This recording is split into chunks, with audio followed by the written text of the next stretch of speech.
बिस्मिल्लाहिर्रहमानिर्रहीम रब्बिश्रह ली सदरी व यस्सिर ली अमरी वहलुल उक़दतम मिन लिसानी यफ़क़हू क़ौली। अस्सलाम वालेकुम वरहमतुल्लाहि वबरकातुहू। उम्मीद करता हूँ तमाम स्टूडेंट खैरियत से होंगे, अपने घर में खुश होंगे, महफूज होंगे। अल्लाह ताला आपको सलामत रखे, अल्लाह ताला आपको कामयाब करे। आज का हमारा टॉपिक है जी ब्रांचेज ऑफ फिजिक्स का, क्योंकि चैप्टर नंबर हमने 9th क्लास फिजिक्स का स्टार्ट कर लिया, फिजिकल क्वांटिटी मेजरमेंट्स का। तो उसमें ब्रांचेज ऑफ फिजिक्स को पहले बेसिकली डिस्कस कर लेते हैं कि बेसिकली हमारे पास जो फिजिक्स की कितनी ब्रांचेज हैं। जैसे कि हमने साइंस का टॉपिक पढ़ा, फिर साइंस में इंट्रोडक्शन टू फिजिक्स पढ़ा। अब ये थर्ड लेक्चर हमारे पास है ब्रांचेज ऑफ फिजिक्स के अबाउट है कि फिजिक्स की कितनी ब्रांचेज हैं फर्दर आगे। तो इसको डील करते हैं। सबसे पहले ब्रांच ऑफ फिजिक्स जो हम डील करेंगे या पढ़ेंगे उसको कहते हैं मैकेनिक्स। मैकेनिक्स क्या कहते हैं branch of physics that deals with motion of objects. वो ब्रांच जो डील करेगी, जो हमें डिटेल्स बताएगी किसी चीज की ऑब्जेक्ट की मोशन के अबाउट। ठीक है, ये मैं मार्कर मूव कर रहा हूँ, ये ऑब्जेक्ट की मोशन है आपके पास। ठीक है, अब इट्स इफेक्ट्स एंड कॉजेज, उसके असरात क्या है, उसकी वजह क्या है कि एक बॉडी अगर मूव कर रही है तो उसकी वजह क्या है और उसका असर क्या हो रहा है। देखें, अगर मैं इस मार्कर को सिंपली मूव करता हूँ, सिंपली अगर देखें हम कि इस मार्कर को मूव कर रहा हूँ, ठीक है, अब किस वजह से मूव कर रहा हूँ, अपनी बॉडी की एनर्जी को इसमें, अपनी मस्कुलर एनर्जी को इसमें ट्रांसफर कर रहा हूँ, इसको मूव कर रहा हूँ, इसका असर क्या हो रहा है, ये बॉडी क्या कर रही है, मूव आउट कर रही है। ठीक है, अगर मैं इस पर राइट करने की कोशिश करता हूँ, लिखने की कोशिश करता हूँ, अपनी मस्कुलर एनर्जी इसके ऊपर लगा रहा हूँ। ठीक है, और हम लिख कैसे लेते हैं इसके ऊपर, ये फ्रिक्शन के पर्पज से लिख लेते हैं, ये भी आगे जाकर इंशाल्लाह डिस्कस करेंगे हम। ठीक है, तो वो ब्रांच ऑफ मैकेनिक्स जो हमें किसी बॉडी की मोशन के अबाउट, उसके काजेस, उस काजेस के बाद उसकी इफेक्ट्स के अबाउट हमें बताएगी, उसकी वजूहात बताएगी। This is known as branches of sorry mechanics, जिसको हम कहेंगे ये क्या हमारे पास मैकेनिक्स है। ठीक है, जो कि ब्रांच ऑफ फिजिक्स, जो कि फर्स्ट ब्रांच ऑफ फिजिक्स हमारे पास मैकेनिक्स। ठीक है, अब मैकेनिक्स में हमें इंशाल्लाह इसी बुक में दो इसकी फर्दर टाइप्स भी पढ़ेंगे। एक हम पढ़ेंगे इसकी काइनेमेटिक्स और डायनामिक्स पढ़ेंगे। ठीक है, और जो ब्रांच ऑफ मैकेनिक्स काइनेमेटिक्स होगी उसमें हम डील करेंगे ऑब्जेक्ट को और उसकी मोशन को, सिंपल। ठीक है, और जो हमारे पास डायनामिक्स होगी उसको हम डील करेंगे ऑब्जेक्ट की मोशन के साथ और उसकी काजेस के साथ। ठीक है, तो ये दो हमारे इंपॉर्टेंट चैप्टर भी हैं, सेकंड और थर्ड चैप्टर है आई थिंक सो, काइनेमेटिक्स और डायनामिक्स।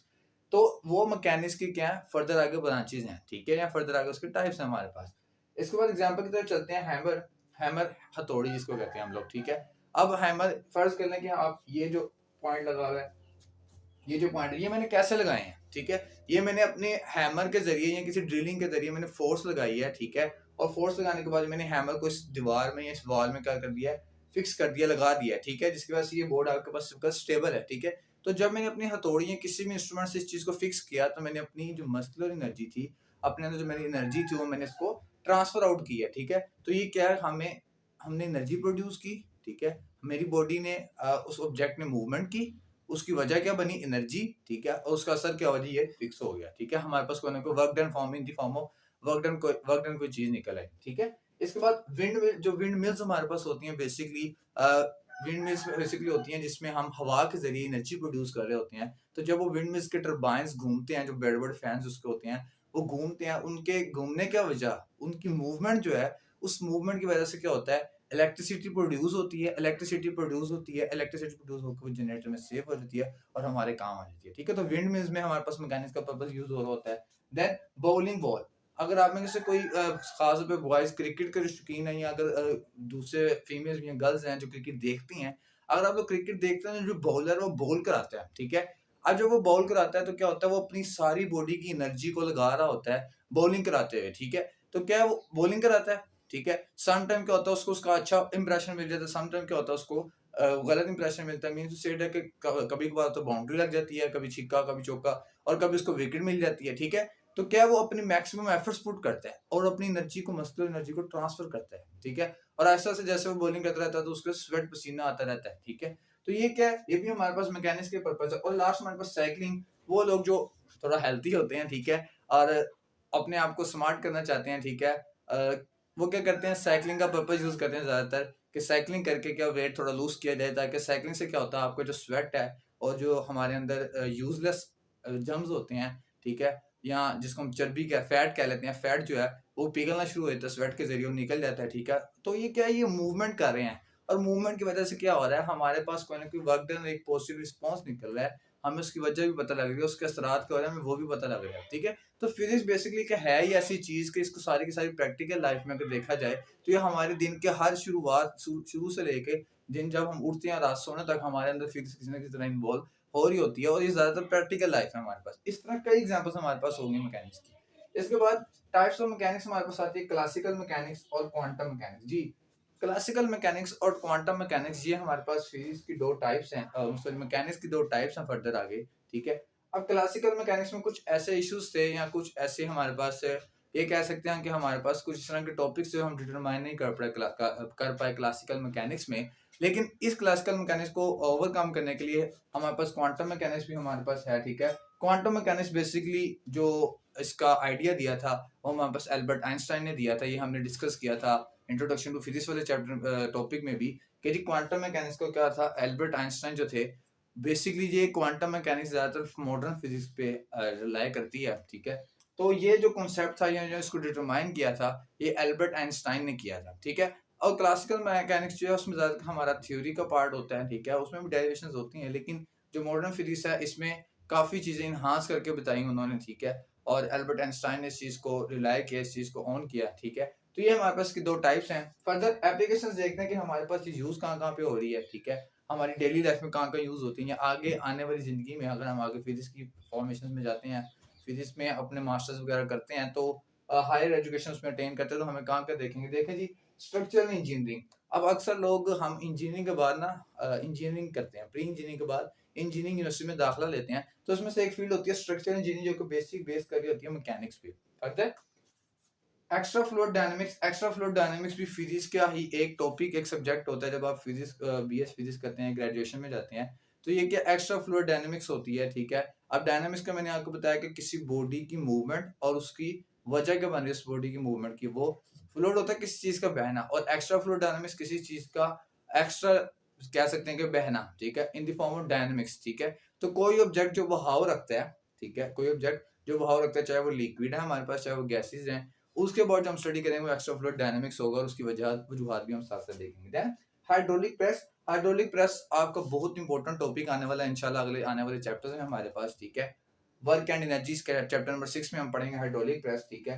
बेसिकली हाइड्रोलिक प्रेस क्या है, ये एक ऐसा इंस्ट्रूमेंट है हमारे पास, एक ऐसी डिवाइस थी, ठीक है, इसको जनरेट किया गया था हैवी वेट्स को उठाने के लिए, ठीक है। तो हाइड्रोलिक प्रेस भी किस पे काम कर रहा होता है, मैकेनिक्स के सूत्र पे काम कर रहा होता है। चैप्टर नंबर 6 में इंशाल्लाह जब हम जाएंगे तो हम एप्लीकेशंस ऑफ पास्कल्स लॉ में हाइड्रोलिक प्रेस को देखेंगे, ठीक है, कि basically hydraulic press Pascal's law ने हमें ऑन किया था, हमें उसने ये आइडिया दिया था इसका।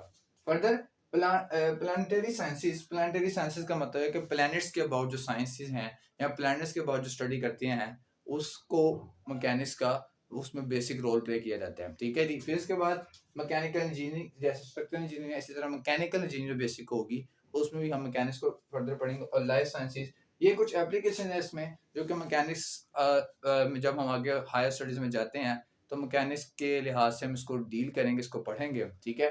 तो हमारे पास ये ब्रांचेस ऑफ फिजिक्स का जो टॉपिक था हमारे पास ये हो गया इंशाल्लाह, हमारा कंप्लीट हो चुका है। इसके अलावा एक इंपॉर्टेंट बात ये भी है कि अक्सर बच्चे कहते हैं कि सर हम अपनी ब्रांचेस ऑफ फिजिक्स को रिप्रेजेंट कैसे करें, क्योंकि हमारी जो लर्निंग एबिलिटीज होती हैं, लर्निंग एबिलिटीज के बाद हम जो चीज़ लर्न कर लेते हैं उसके बाद हमारे पास एक ये भी होता है, या एक हमारे पास एबिलिटी ये भी होनी चाहिए कि हमने किसी चीज़ को रिप्रेजेंट कैसे करना है, ठीक है। और जितनी हमारी रिप्रेजेंटेशन अच्छी होती है अच्छा इंप्रेशन जाता है, ठीक है। तो हमने रिप्रेजेंटेशन कैसे करनी है सर, इसकी हम प्रेजेंटेशन कैसे बनाएं, तो आपने बच्चे जब आपको शॉर्ट क्वेश्चन आए तो आप इसकी डेफिनेशन लिखें, एग्जांपल लिखें, और कोशिश करें एप्लीकेशन टाइप में से एक चीज लाजमी लिखने साथ, ठीक है, ताकि आपका जो एग्जामिनर है वो इंस्पायर हो और वो आपको 2 मार्क्स दिए बगैर उस पे पेपर से आगे ना जा सके, ठीक है।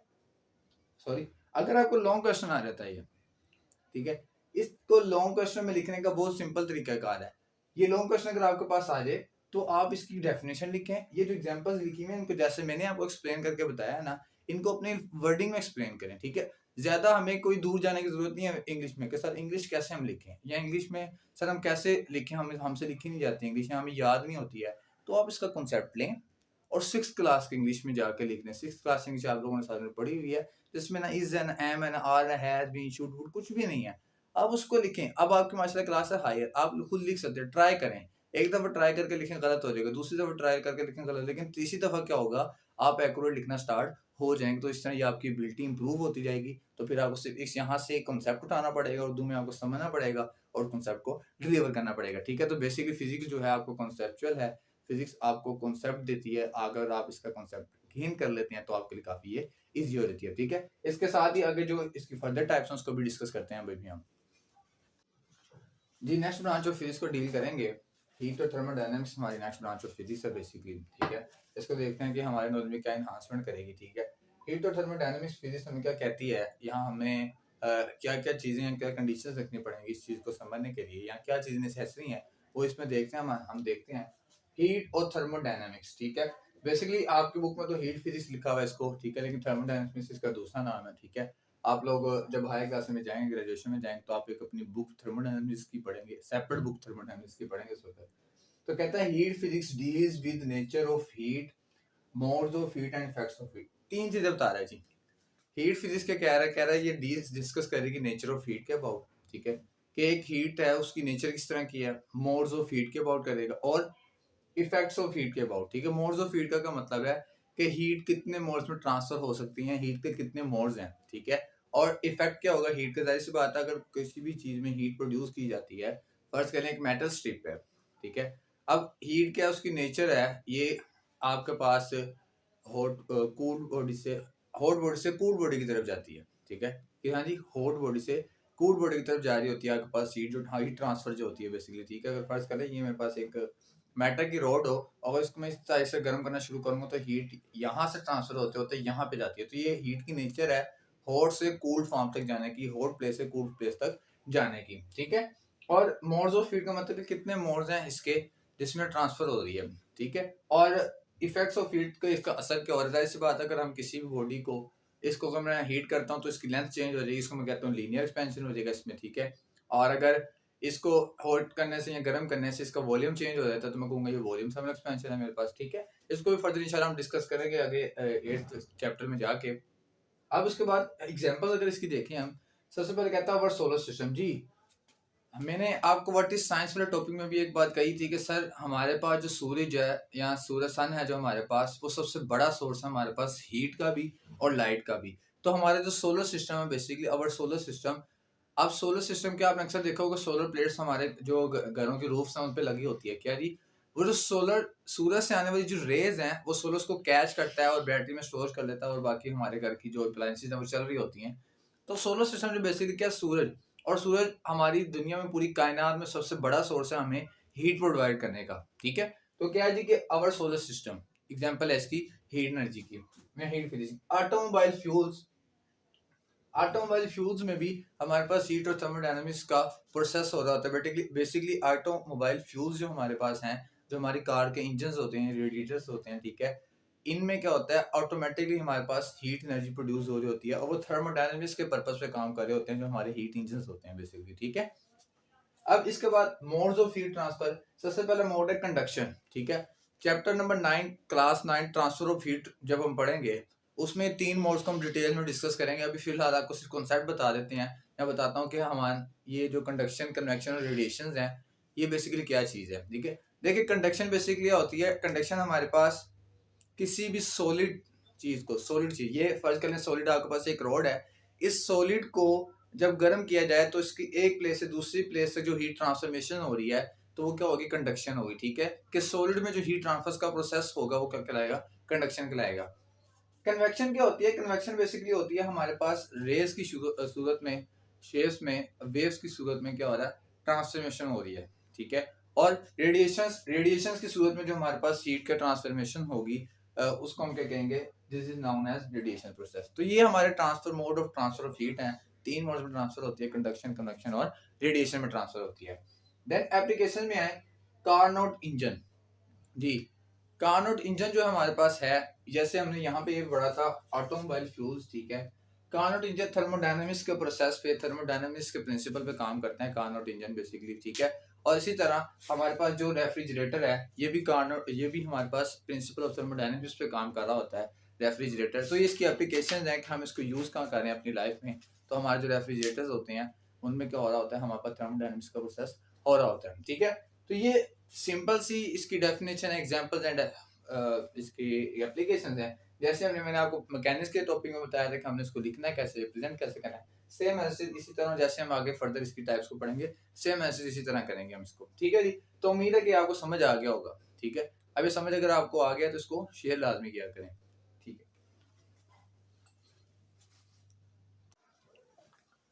तो उम्मीद करता हूँ कि आपको आज का लेक्चर पसंद आया होगा। अगर आपको पसंद आया तो इसको लाइक करें, शेयर करें, सब्सक्राइब करें, अपने दोस्तों के साथ शेयर करें और कमेंट सेक्शन में लाजमी बताइएगा कि आपको ये लेक्चर कैसा लगा। अगर आपको कोई क्वेश्चन है या क्वेरी है तो आप कमेंट सेक्शन में पूछ सकते हैं।